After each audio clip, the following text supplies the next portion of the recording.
तत्सत आश्रम आकाश मार्गी हरिश्रम द्वारा सहज मार्ग। पूज्य गुरुदेव के आशीर्वाद से गुरु आदेश वाणी। गुरुर् ब्रह्मा गुरु विष्णु गुरुर्देवो महेश्वर गुरु साक्षात परम ब्रह्म तस्मै श्री गुरुवे नमः।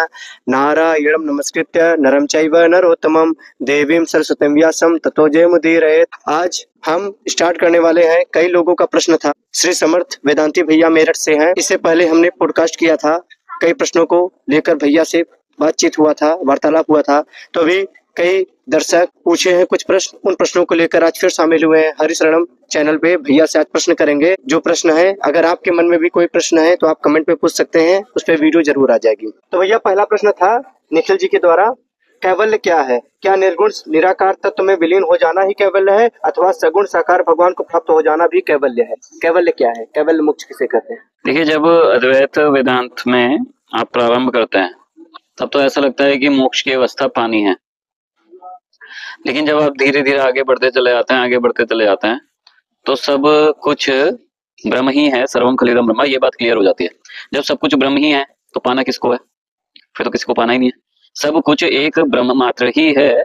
फिर जब मनुष्य ये जान लेता है सर्वम खलिदम ब्रह्मा, अयम आत्मा ब्रह्मा, अहम ब्रह्मासि, गुरु के तत्त्वम असि, इस उपदेश के उपरांत जब वो मनन करता है, निधिध्यासन करता है, उसे ज्ञान हो जाता है ठीक प्रकार से, तो उसकी सारी कामनाएं बीज रूप से नष्ट हो जाती हैं। तो उसे ये समझ में आता है सब कुछ ब्रह्म ही है, अन्य कुछ है ही नहीं। ये जो मैं दूसरी चीज को, दूसरी अवस्था को पाना चाहता हूँ, ये ब्रह्म ही है। वास्तव में सब कुछ मेरा ही अपना ही स्वरूप है।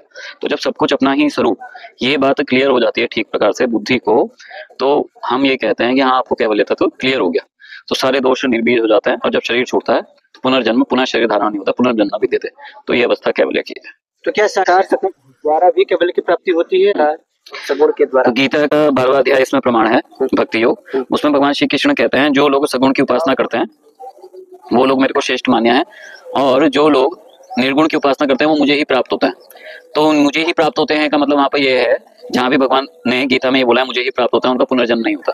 तो निर्गुण निराकार अव्यक्त जो तत्व है, जो अप्रमेय तत्व है, उसकी उपासना के बाद लोगों का कैवल्य मोक्ष हो जाता है। कैवल्य निर्गुण साधना से ही प्राप्त होता है, परंतु सगुण साकार से आपका क्या होता है? चित्त शुद्ध होता है। वो उपासना की ऊंची स्थिति आती चली जाती है। ऊंची स्थिति होने पर चित्त के सारे दोष दूर हो जाते हैं, तब निर्गुण तत्व का ज्ञान हो जाता है। तो साकार सगुण उपासना, निर्गुण निराकार उपासना का एक महत्वपूर्ण स्टेप बन जाती है। तो इसलिए आप किसी भी ब्रह्म विद्यापीठ में भारत में जाइए तो वहाँ पे सगुण साकार उपासना की मनाही नहीं है। साधु संत जो आदि शंकराचार्य के मत के भी जो साधु संत हैं वो सगुण साकार उपासना करते हैं, उसे इंपॉर्टेंट स्टेप मानते हैं। प्रदीप के जीवन में जो दंडी सन्यासी भी होते हैं वो सगुण साकार उपासना करते हैं प्रारंभ में, सुबह को नहा धोकर के। जैसा आप ही के गुरु जी हैं श्री रामेश्वरानंद सरस्वती जी, सुबह साकार उपासना करते हैं, लेकिन बाकी समय निर्गुण निराकार में करते हैं। तो सगुण साकार निर्गुण निराकार भी सब एक ही हो जाता है जब मनुष्य को यह समझ में आ जाता है कि जो भी कुछ दिखाई दे रहा है, जो भी कुछ महसूस हो रहा है, सब कुछ एक ब्रह्म ही है। तो साकार निर्गुण भी एक ही हो जाता है। अच्छा। तो ये प्रश्न अलग अलग नहीं रह जाता है, लेकिन यदि अलग अलग आप देखते हैं तो सगुण साकार एक इंपॉर्टेंट स्टेप है। उससे बुद्धि की एकाग्रता हो जाती है और बाद में जाकर के निर्गुण निराकार उपासना की भी योग्यता प्राप्त होती है। तो भैया गीता में जैसे कहा गया, भगवान कहते हैं मेरा भक्त बनो, मुझे नमस्कार करो। तो वहाँ पे भक्त बनने का और नमस्कार करने का क्या अर्थ गीता में बोला गया है? कैसा भक्त बनो? वहाँ भक्त शब्द का अर्थ क्या है और मुझे नमस्कार करो, इसका क्या अर्थ है? कुल मिला के है कि किसी भी प्रकार की क्रिया विधि आप कर रहे हैं, क्रियाएं कर रहे हैं, सभी समय आपको भगवान का स्मरण रखना है और अपना कर्तव्य पूर्ण करना है। जो भी आपका स्वाभाविक कर्तव्य आप करते हैं उसे निष्ठा के साथ करना है। जैसे एक पतिव्रता स्त्री है, अपना भोजन बना रही है, लेकिन किसके लिए बना रही है? पति के लिए बना रही है। अपने सास ससुर की सेवा करिए, किस लिए करिए? पति की प्रसन्नता के लिए कर रही है। जो अपने संतान की सेवा करिए, क्यों करिए? क्योंकि पति का प्रसाद है संतान। तो हर चीज उसके लिए पति के लिए ही है, तो पति की प्रसन्नता के लिए ही वो सब कुछ करती है। ऐसे हम जो भी क्रिया आदि करते हैं वो सब भगवान को स्मरण रखकर उनको अर्पित करने के भाव से हमारे को एकाग्रता पूर्वक करनी चाहिए, ऐसा अभिप्राय था भगवान का गीता में। तो फल की वासना छूट जाती है, कामना छूट जाती है, चित्त शुद्ध हो जाता है। जब अंतःकरण शुद्ध हो जाता है तो फिर वेदांत समझने की योग्यता प्राप्त हो जाती है। मनन निधिध्यासन करने से तत्व में स्थिति हो जाती है, फिर कैवल्य हो जाता है, मतलब पुनर्जन्म नहीं होता। भैया जैसे दूसरा प्रश्न था, कई लोग ब्राह्मण तो दिखाते हैं, या जो भी जाति जन्म से होती है या कर्म से होती है, ब्राह्मण क्षत्रिय शूद्र वैश्य, इनको जन्म के आधार पे माने कि कर्म के आधार पे माने? क्योंकि जैसे कोई ब्राह्मण कुल में जन्म लिया तो माता पिता पहले सिखा देते हैं देखो तुम ब्राह्मण हो, अंडा मत खाओ, मांस मत खाओ। पहले ये संस्कार दिया जाता है हर ब्राह्मण को, उसको एक ठसक बनी रहती है, या आप समझ लीजिए अभिमान टाइप का कि मैं ब्राह्मण हूँ तो मुझे ये कर्म नहीं करना चाहिए। तो वहाँ पे जो उसको ये सिखाया जाता है, माता पिता ब्राह्मण कुल में जन्म लिए, तो जो बच्चा ब्राह्मण कुल में जन्म लिया उसको जन्म से ब्राह्मण माने या उसके कर्म को देखकर ब्राह्मण क्षत्रिय शूद्र या वैश्य माने? नहीं, देखिए, जिस बच्चे का जन्म शुद्ध परिवार में हुआ है तो वो अपने माता पिता को देखकर स्वाभाविक रूप से संस्कार लेता ही है। तो उसमें शुद्धता आ ही जाती है। अब किसी बच्चे का जन्म क्षत्रिय परिवार में हुआ, क्षत्रिय से मतलब एक आर्मी पर्सन या पुलिस वाले के यहाँ हुआ, तो बचपन से ही वो देखता है मेरे पिताजी ड्यूटी में जा रहे हैं, पिस्टल पहन रहे हैं, एक्सरसाइज कर रहे हैं, तो स्वाभाविक रूप से उसमें संस्कार उसी तरह के पड़ जाते हैं। लेकिन मान लीजिए एक ही पुलिस वाले के 10 बच्चे हैं, तो 10 बच्चे में 1-2 बच्चों का ध्यान व्यापार की ओर भी जा सकता है, 1-2 बच्चों का ध्यान शिक्षा की ओर भी जा सकता है, 2-3 बच्चों का ध्यान पुलिस की ओर, आर्मी की ओर भर्ती होने में जा सकता है। तो सबके स्वभाव अलग अलग होते हैं, पूर्व जन्म की बातें भी मिलती हैं, समाज का भी प्रभाव होता है, माता पिता का भी प्रभाव होता है, सब कुछ का मिला जुला प्रभाव होता है। उसके अनुसार हमारी रुचि एक विशेष दिशा की ओर हो जाती है, उस विशेष दिशा की ओर हम प्रयास करते हैं, फिर सफलता प्राप्त करते हैं, जिस क्षेत्र में जाते हैं वो हमें प्राप्त हो जाता है। हाँ, जिस परिवार में हम पैदा हुए उससे एक सहयोग जरूर मिलता है, लेकिन ये कोई आवश्यक नहीं है कि आप जिस परिवार में हुए हैं वही आप काम करें। हो सकता है आपकी रुचि भिन्न हो जाए, समाज का भी प्रभाव पड़ा है, समाज के भी संस्कार आप में पड़ रहे हैं, मित्रों के भी संस्कार आप में पड़ रहे हैं, पूर्व जन्म के भी संस्कार आप लेके आ रहे हैं, माता पिता के भी पड़ रहे हैं, परिवार में अन्य लोगों को भी पड़ रहे हैं, पड़ोसी के भी पड़ रहे हैं। तो जैसा आपका स्वाभाविक प्रवृत्ति है उस ओर आप स्वयं चले जाते हैं। ऐसा तो जिस ओर आप स्वयं चले गए वही आपका वास्तविक वर्णन है, ऐसा शास्त्र कथन है। नारद जी का ऐसा युधिष्ठिर को उपदेश है। युधिष्ठिर का यक्ष को ये उत्तर है, युधिष्ठिर जी का ही नहुष को भी ये उत्तर है, और महर्षि भृगु का भारद्वाज जी को ये उत्तर है। तो सरनेम के आधार पर होती है नहीं होती है इस पे हम नहीं जाएंगे। बात यह है कि कुल मिला के आप स्वाभाविक रुचि से जिस क्षेत्र में चले गए, अब आप अपने माता पिता के क्षेत्र में जाइए या उससे अलग जाइए, जिस भी क्षेत्र में आप जा रहे हैं स्वाभाविक आपका जहां मन लग रहा है वो आपका क्षेत्र माना जाएगा। जबरदस्ती इंस्टेंटली ये मत कहिए कि जन्म के अनुसार नहीं होगा, कर्म के अनुसार होगा, या कर्म के अनुसार नहीं होगा, जन्म के अनुसार होगा, ये सब आप जबरदस्ती मत करिए, दोनों ही चीजें गलत हो जाएंगी। जहां आपका स्वाभाविक गति हो रही है उसी आप क्षेत्र को अपनाइए, वही आपका वर्ण है वास्तव में। क्योंकि वर्ण का मतलब क्या है? कलर, रंग, लक्षण। रंग का मतलब क्या है? लक्षण। क्या लक्षण आप प्रकट कर रहे हैं, किसके द्वारा आप वर्णित किए जा रहे हैं, तो व्री धातु से बना है, क्या आपने वर्ण किया हुआ है। तो जो स्वाभाविक वर्ण है, जो स्वाभाविक आपके लक्षण है वही आपका वर्ण है, उसी के अनुसार आपको उसी क्षेत्र में जाना चाहिए। क्योंकि जितना आप अपने स्वाभाविक धर्म के अनुसार कार्य करेंगे उतना आपका मस्तिष्क शांत होकर के कार्य करेगा, एकाग्र होकर के कार्य करेगा, उससे धीरे धीरे वासना कम हो जाएगी। क्योंकि जब एकाग्रता हो जाती है तो कर्ता भाव नहीं रहता, कर्ता भाव नहीं रहता तो दोष छूट जाता है। इसलिए भगवान श्री कृष्ण ने कहा गीता में कि जैसा जिसका धर्म स्वाभाविक उसका कर्म वही है, वो उसी प्रकार का कर्म करे, उसके लिए वही श्रेष्ठ है। ओम। तो भैया जैसे एक ही व्यक्ति का निर्धारण करना बड़ा मुश्किल हो जाएगा कि वो ब्राह्मण है कि क्षत्रिय है कि शूद्र है, क्योंकि एक ही व्यक्ति अपने समय में कई तरह के कार्य करता है, क्षत्रिय के हिसाब से और ब्राह्मणों वाला कर्म, शूद्रों वाला कर्म है। तो करने में आवश्यक होगा ना, क्योंकि उसका पहचान कैसे करेंगे कि वो ब्राह्मण है, क्षत्रिय है कि शूद्र है कि वैसे, क्योंकि एक दिन में इसका पहचान करना बड़ा संभव होगा। उसके स्वरूप मत करिए एक दिन में पहचान, कौन कर रहा है? आप स्वाभाविक रूप से बढ़ते रहिए। जिस क्षेत्र में आप चले गए, अब आपके भैया है ट्रांसपोर्ट के क्षेत्र में चले गए, आप शिक्षा के क्षेत्र में आ गए, जबकि एक ही माता पिता की संतान है, कि एक ही व्यक्ति की 10 संतानें हैं। यदि सरनेम के आधार पर वर्ण होता तो सबका मन स्वाभाविक रूप से एक ही क्षेत्र की ओर जाता, लेकिन अलग अलग जा रहा है स्वाभाविक रूप से। पहचान की बात कर रहे हैं, पहचान उसी से होगी। ये नारद जी का श्लोक है युधिष्ठिर को भागवत में, जिसका लक्षण जिस बड़े होने के बाद जो जिस क्षेत्र में चला जाता है, जिस प्रकार के क्रम रखते हैं, कर्म करने लगता है, उसका स्वभाव, उसका क्षेत्र, उसकी आजीविका जिस क्षेत्र में स्वाभाविक रूप से हो रही है, वो क्षेत्र ये निर्धारित करेगा कि आप ब्राह्मण है, क्षत्रिय है, वैश्य है, शूद्र है। ये भगवान नारद जी का वचन है, वेद व्यास जी ने लिखा है। विष्णु पुराण में आप जाइए तो एक क्षत्रिय हैं, उनके पुत्र नाभाग वैश्य हो जाते हैं। कौन? मनु राजा के। मनु राजा के पुत्र दिष्ट, दिष्ट क्षत्रिय हैं, दिष्ट के पुत्र नाभाग वैश्य हो जाते हैं, फिर नाभाग के पुत्र फिर से क्षत्रिय हो जाते हैं, फिर क्षत्रिय के पुत्र वापस उसमें आता है कि ब्राह्मण हो जाता है।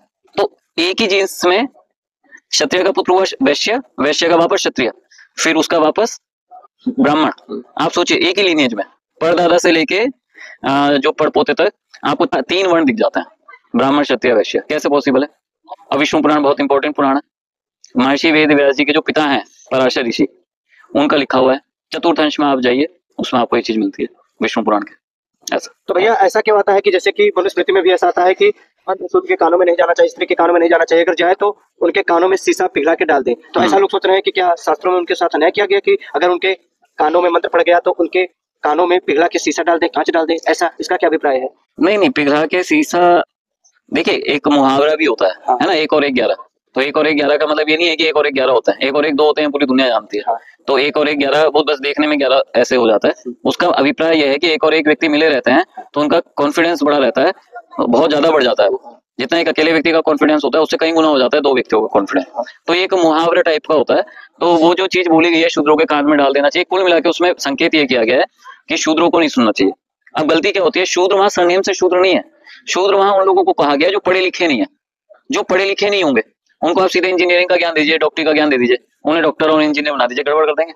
और एक व्यक्ति है जो बचपन से पढ़ता हुआ जा रहा है, धीरे धीरे यूनिवर्सिटी में एडमिशन लेता है, फिर एमबीबीएस में 5 साल डिग्री लेता है, अब एक डॉक्टर वो बना है, ऐसे एक इंजीनियर बीटेक एमटेक करता है एनआईटी आईआईटी से, एक वो इंजीनियर बना है। अब वो जो है उसके पीछे एक पूरी लीनियज है, ठीक है, वो पूरी की पूरी तपस्या है। और एक व्यक्ति है जो अनपढ़ है, उसे आप सीधे ही ये सिखाने लग जाइए ये बिल्डिंग ऐसे बनती है ऐसे बनती है, गड़बड़ हो जाएगा, क्योंकि उसके बेसिक्स क्लियर नहीं है। तो वहां शूद्र का मतलब सरनेम से शूद्र नहीं है, पहली बात तो आप ये समझिए। शूद्र का मतलब है कि आपका पीछे के संस्कार शिक्षा के आपके नहीं हुए हैं पूरे, और सीधे ही आप वेदांत अगर पढ़ने लग जाएंगे तो गड़बड़ हो जाएगा। तो ब्रह्म सूत्र में ये चीज आई है, ब्रह्म सूत्र में मना किया गया है, क्योंकि ब्रह्म सूत्र बहुत कठिन ग्रंथ है, हिंदू धर्म के सबसे टफेस्ट ग्रंथों में एक है। तो पहले आप पुराण तो समझ लीजिए, महाभारत रामायण तो समझ लीजिए, वेदांत के गीता समझ लीजिए, फिर उपनिषद समझ लीजिए, उपनिषदों में भी फिर लास्ट में छांदोग्य बृहदारण्यक समझ लीजिए, फिर लास्ट में जाकर के ब्रह्मसूत्र आएगा। सीधे ही ब्रह्मसूत्र आप पढ़ने लग जाएंगे, पीछे के संस्कार पूरे हुए नहीं। तो पीछे पुराण आप पढ़िए, पुराण में शूद्रों का अधिकार है, सुनने का अधिकार है। सूत जी हैं, पुराणों को सुना रहे हैं, 88,000 ऋषियों को नैमिषारण्य में, सूत पुत्र है वो तो ब्राह्मण नहीं है, और वेद व्यासी के शिष्य भी हैं, वेद व्यासी ने नियुक्त किया ऐसा। तो सरनेम के आधार पर नहीं है, योग्यता के आधार पर है, इसमें कोई शंका नहीं है हमारे शास्त्र में कहीं से कहीं तक। और शूद्र भी को भी जो मना किया गया है, वो शूद्र का मतलब सरनेम वाला शूद्र नहीं है, वो आप दूबे हैं, चतुर्वेदी हैं, त्रिपाठी हैं, यदि आप पढ़े लिखे नहीं है, संस्कार नहीं, तो आप भी शूद्र हैं शास्त्र के अनुसार, तो आप भी ब्रह्मसूत्र पढ़ने के लिए अधिकृत नहीं है ऐसा। तो भैया जैसे देखिए अपने ही महाभारत में देखिए ये जो एकलव्य थे, ये पूरा अधिकारी थे, लेकिन द्रोणाचार्य इनको नहीं दे रहे हैं शिक्षा की हम पुत्र को देंगे। या एक तरफ देख लीजिए परशुराम जी हैं, कर्ण ब्राह्मण का भेष बना के जाते हैं, कर्ण जी की हमें शिक्षा दे दीजिए धनुष विद्या का ज्ञान, वो कहते हैं मैं ब्राह्मण पुत्रों के अलावा और किसी को भी शस्त्र विद्या का ज्ञान नहीं दूंगा। तो ऐसा उनमें क्यों भेद हुआ? क्योंकि योग्यता थी कर्ण के अंदर, कर्ण धनुषधर बनना चाहता था और बाद में वो सिर्फ धनुषधर हुआ भी, लेकिन फिर बाद में उनको श्राप क्यों मिला कि तुमने छल से ब्राह्मण का भेष बनाया, मैं ब्राह्मण के अतिरिक्त तपस्या किया हूँ, प्रतिज्ञा किया हूँ कि ब्राह्मण के अतिरिक्त और किसी को धनुर्विद्या का ज्ञान नहीं दूंगा। तो ऐसा क्यों हमारे वेद शास्त्र में? आपने महाभारत पढ़ी कभी पूरी? नहीं भैया, हमने पढ़ी है। अच्छा। तो एकलव्य की गलती ये थी, हाँ। एकलव्य पहले द्रोणाचार्य के पास जाता है, तो द्रोणाचार्य एक राजकुल के लिए नियुक्त हो चुके हैं भीष्म पितामह के द्वारा। हालांकि कुछ अन्य लोगों को भी वो सिखाते हैं अपने पुत्र के साथ में, कर्ण को भी सिखाते हैं, ऐसा बात नहीं है, लेकिन मुख्यतः उन्हीं लोगों के लिए वो नियुक्त हैं जो कौरवों के मित्र हैं या पांडवों को वो सिखा रहे हैं, इन लोगों के लिए वो नियुक्त हुए हैं, वो बाहर के किसी व्यक्ति के लिए नियुक्त नहीं हुए। तो वो इसी कारण से एकलव्य को मना करता है, नंबर एक। तो द्रोणाचार्य पर ये चीज नहीं कहनी चाहिए कि ये ब्राह्मण है तो ये पक्षपात करके नहीं सिखाना। तो द्रोणाचार्य एक महान व्यक्ति है, नंबर एक बात तो आप ये समझिए। दूसरी बात, द्रोणाचार्य जब सिखाते थे तो एकलव्य पेड़ों की झुरमुट से चुपके से वो सुनते थे, चुपके से वो सुनते थे, और वो उस विद्या को ग्रहण कर लेते थे जो अर्जुन को सिखा रहे हैं या अन्य लोगों को सिखा रहे हैं, फिर उसका जाकर के वो अभ्यास करते थे। तो आप इसे समझें कि एक चोरी का प्रतीक है, आप चुपके से सुन रहे हैं कि वो उन्हें क्या सिखा रहे हैं, फिर उस ज्ञान का आप अभ्यास कर रहे हैं, अभ्यास के द्वारा आपको योग्यता प्राप्त हो गई। ये बात एकलव्य की अच्छी है, उनकी गुरु के प्रति श्रद्धा भी है, वो मूर्ति भी बनाते हैं, और मूर्ति बनाते हैं प्रतीक रूप में गुरु की, और फिर स्थापित करते हैं जिससे उनकी एकाग्रता बनी रहे। लेकिन ये बात भी फैक्ट है कि एकलव्य जो सुन रहे हैं चुपके चुपके सुन रहे हैं वो ज्ञान, तो ये वर्णन भी महाभारत में है। दूसरी चीज क्या है, उनका जो परिवार आदि है उसमें उसका जो झुकाव है वो पूरी तरह से धर्म की ओर नहीं है। हालांकि गुरु भक्ति उनमें देखने में आ रही है एकलव्य में, लेकिन धर्म की ओर झुकाव नहीं है। तो इसलिए भगवान श्री कृष्ण महाभारत में एक जगह कहते हैं कि मेरी प्रेरणा से द्रोणाचार्य ने एकलव्य का अंगूठा कटवा दिया, जिससे भविष्य में कौरव पांडवों के युद्ध में एकलव्य जो लड़ा था वो कौरवों की ओर से लड़ा था, तो वो पांडवों के खिलाफ उस तरह से ना लड़ पाए भविष्य में, क्योंकि इसका जो व्यक्तित्व है वो पूरी तरह से धर्म में नहीं है। हालांकि गुरु निष्ठा पूरी है, जैसे कर्ण का धर्म में दिखता है नहीं, क्योंकि वो दुर्योधन की ओर से लड़ रहा है, लेकिन दान निष्ठा पूरी है। तो एक विशेष गुण के होने से आप धर्म में नहीं कहलाए जा सकते, इसलिए द्रोणाचार्य जी ने समाज के कल्याण के लिए ऐसा किया। तो पक्षपात आप इसे मत समझिए, कहीं कहीं पे कुछ धर्म की रक्षा के लिए ऐसी बातें करनी पड़ती है। तो ये आरोप लगाना कि ब्राह्मण है ऐसा क्या वैसा क्या, ऐसा ठीक नहीं है। ये बात एकलव्य की योग्यता है, आज तक हम पूछते हैं, वो गुरु निष्ठा जो एकलव्य में वो अर्जुन में भी नहीं है, ये हम पूछते हैं, हम मानते हैं। और एकलव्य वास्तव में क्षत्रिय ही माना जाएगा, वो उस आप शेड्यूल कास्ट शूद्र नहीं मान सकते, क्षत्रिय ही माना जाएगा। लड़ा है वो महाभारत के युद्ध में, बिना अंगूठे के लड़ा, 4 उंगलियों से बाढ़ चला के। महाभारत में भी यही? हाँ हाँ। और भैया ये जो परशुराम जी थे, परशुराम जी कर्ण को जो बोले श्राप दिए कि तुम ब्राह्मण पुत्र नहीं हो, तुमने ब्राह्मण का भेष बनाया, और मेरी प्रतिज्ञा है कि मैं ब्राह्मण पुत्रों को ही शस्त्र विद्या का ज्ञान दूंगा, तो ऐसा उनका क्यों कथन है? ठीक है, वहां पर ब्राह्मण पुत्रों जब उन्होंने बोल दिया, तो पिता जो है वो ऋषि पुत्र होना चाहिए ना, इसलिए तो कर्ण ने झूठ बोला, तो अपने गुरु से झूठ नहीं बोलना चाहिए। नहीं, तो अगर झूठ न बोलता तो उसको शिक्षा न देते। ठीक है, उसको भी सिर धनुर्धर बनना था। ठीक है, झूठ बोल के जो भी विद्या प्राप्त की जाएगी, अंत में वो आपके लिए घातक सिद्ध होगी ना। तो भैया उनको डायरेक्ट मतलब अगर वो सही भी बोलते थे, क्योंकि उनका पहले पता चल गया था कि ब्राह्मण पुत्रों के अलावा किसी को। ठीक है, तो कर्ण तपस्या करते, अर्जुन ने तपस्या करी, शंकर जी को प्रसन्न किया, शंकर जी से दिव्यास्त्र लिए। परशुराम जी ने तपस्या करी, शंकर जी से धनुर्विद्या ली। परशुराम जी ने शास्त्र दीक्षा दत्तात्रेय जी से ली। कर्ण तपस्या और करते तो क्या शंकर जी जैसा गुरु मिलता होना? अच्छा, शंकर जी डायरेक्ट वो धनुर्विद्या सीखते? सीख सकते थे यदि वो तपस्या उस लेवल की होती। अच्छा। कर्ण महान थे, इसमें कोई दो राय नहीं है। अच्छा अच्छा। और ये हमारे समाज में जो भी प्रचलित हुआ उस कारण से उसमें हम कमेंट तब तक नहीं कर सकते जब तक हम उस समय मौजूद ना हो। हाँ। परशुराम जी ने कहा ब्राह्मण पुत्रों को मैं सिखाऊंगा, इसका एक कारण ये भी हो सकता है क्षत्रिय पुत्रों को वो सिखाएं, हाँ। क्षत्रियों को अंदर के अंदर द्वेष हो, हाँ। वो उन पे घातक प्रहार कर दे, वो सो रहे हो कुछ कर रहे हो, जैसे गुरु गोविंद सिंह पर हुआ प्रहार, हाँ। सोते वक्त मुसलमानों ने उनका तलवार से काट दिया शरीर। अच्छा। नांदेड़ में, हाँ। ठीक है, नांदेड़ में उनकी मृत्यु हुई। तो ऐसा ऐसा घातक परिणाम परशुराम जी के साथ भी हो सकता था, हाँ। क्योंकि क्षत्रिय उनसे द्वेष करते थे। अच्छा। उन्होंने ये नहीं देखा कि हमारे पूर्वज अधर्म में तत्पर थे, इसलिए उन्होंने वध किया, जमदग्नि का वध कर दिया गया था, इसलिए ऐसा। तो क्या यहाँ पे ऐसा आरोप लगाना गलत होगा भैया कि जैसे कि वो जन्म के आधार पे ऐसा बोले कि मैं ब्राह्मण पुत्र को ही शिक्षा दूंगा? परशुराम जी जन्म ऋषि के पुत्र से मतलब था वहां, ब्राह्मण का मतलब है ऋषि पुत्र।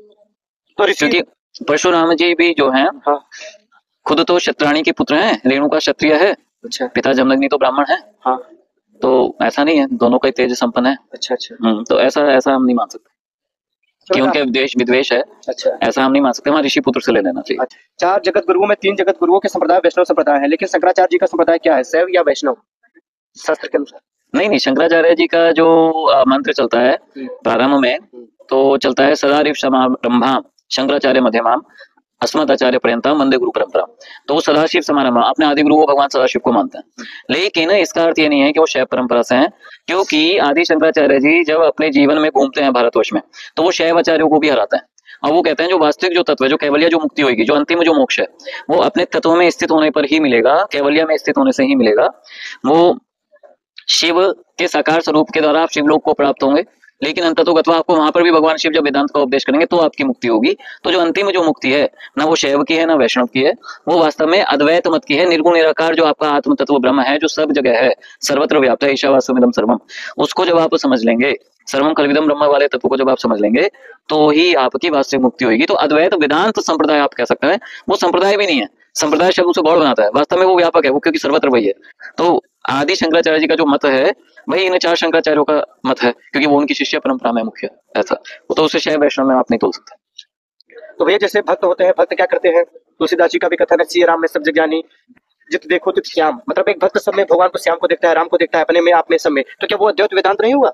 क्योंकि वो सब में राम को देख रहा है, आप में भी राम को देख रहा है, अपने आप में भी राम को देख रहा है। तुलसीदास जी ने तो कहा है जो है राम जी साकार निराकार दोनों है। हाँ। तो वो निराकार को मानते हैं, क्या दिक्कत है? नहीं, साकार को भी मान रहा तो है। आत्मज्ञानी है वो, अच्छा, अच्छा। साकार की उपासना करके वो समाज को निराकार की आगे की सीढ़ी पूरी करा देंगे। अच्छा अच्छा। हाँ, उत्तरकांड आप पढ़िए रामचरितमानस का। हाँ। उसमें वो बताते हैं कि ऐसे ऐसे करके अच्छा। हाँ प्राप्त होती है, लेकिन कठिन है, इसलिए सगुण साकार करना आसान है, तो चित्त के दोष आसानी से निकलते हैं। अच्छा। तो तुलसीदास जी समझाते हैं, और भी आप उनका विनय पत्रिका पढ़िए और दोहावली पढ़िए, तो इस तरह से पढ़ के जब आप बृहद साहित्य का अध्ययन करेंगे तुलसीदास जी के, तो ये चीज क्लियर हो जाती है, वो एक ब्रह्मवेत्ता है और निर्गुण निराकार तत्व से भी वो ज्ञान से पूरी तरह से संपन्न है, आलोकित है, संत शिरोमणि है तुलसीदास जी महाराज।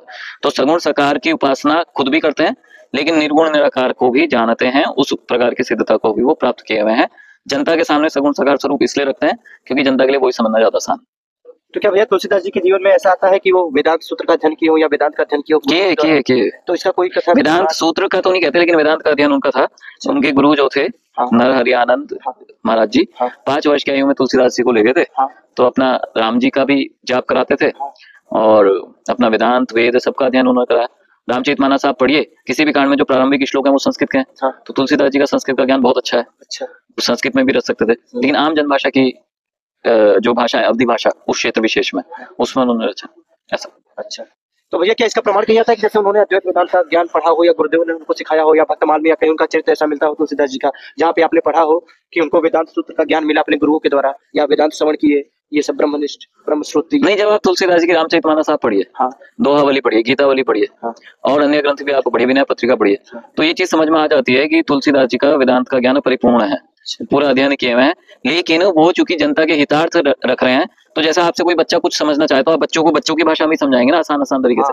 तो तुलसीदास जी भी आसान आसान भाषा में सगुण साकार तत्व समझाते हैं और बीच बीच में निराकार का भी जिक्र छेड़ता है, जिससे जनता को धीरे धीरे समझ में आए, गति हो जाएगी। भैया से हमने सारे प्रश्न पूछे और भैया ने इसका सही जवाब दिया। आप इस बात से कितना सहमत हैं? क्योंकि सारी जो बातें हुई है भैया से वेद शास्त्र के अनुसार ही हुई है, तो आप लोग अपना मत जरूर रखिए। सही जवाब दिया या गलत जवाब कोई दिया हो तो बताइए आप। तो कमेंट करेंगे ना? अच्छा, कमेंट करेंगे, ठीक है। जो द्वैत को मानने वाले जो भी शास्त्र के अनुसार होता है हम सही नहीं देते हैं, जो शास्त्र के अनुसार होगा वही सही होगा, क्योंकि हमारी बात भी तभी मानी जाएगी जब वो शास्त्र के अनुसार होगी। आचार्य की भी, शंकराचार्यों की भी, अवतारों की भी, भगवान बुद्ध का भी जो सिद्धांत शास्त्र विरुद्ध दिखा, उसको हम हिंदू समाज ने नकार दिया। हालांकि ऐसा शास्त्र विरुद्ध नहीं है, लेकिन अद्वैत वेदांत का सीधे सिद्धांत नहीं आता है, इसलिए थोड़ा लोगों ने नकारा। अनासक्ति का सिद्धांत उनका बहुत वैसे ही आता है शास्त्रों जैसा ही। ओम। नारायण।